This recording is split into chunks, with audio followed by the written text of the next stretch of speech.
So, which disciplines? Well, actually, one of the things we haven't talked about is the difference between open access, and because open access is another thorny issue. It's further down the way. Oh, okay, no. Well, if it's coming up, I'll rant about open access. So, disciplines that are taking up open science. Well, I mean, we shouldn't delude ourselves here. Open science is still largely a niche area. And there are many concerns about it, not least quality. So people are very worried about the premature releasing of data or results or scientific outputs altogether, and they're particularly nervous about non-peer reviewed results. I mean, there's a touching faith in the notion of peer review, but it does have an important role to play. So there are pockets. So there are some areas that have been doing this for years, like astronomy, for example, is a very strong open, what might be called open science now. For a long time, they've had the archive system for preprints. There's a system of being able to put out data results in a timely way, contributing to large observatories and so on, virtual observatory platforms with well understood embargo regimes, so that you can sit on your results for a number of months or years, and then you must release it, which is actually respected by the community. And some areas of physics are the same.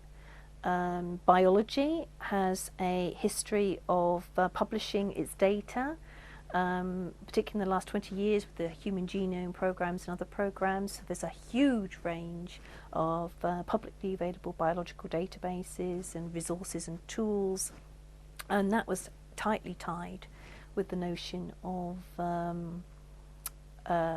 publishing. If you had to publish a paper, you had to publish the data that went with the paper. But that's still large, often public data sets, but there's still a huge hinterland of unpublished results that people still sit on, because that's the end of the game, really. And open science is about, the purest view of open science is about publishing results all the way through the experimental scientific process, and there's still a reluctance to do that, because the notion of the quality of the peer-reviewed product at the end is highly esteemed, and so arbitrary pushings out are still somewhat suspiciously viewed.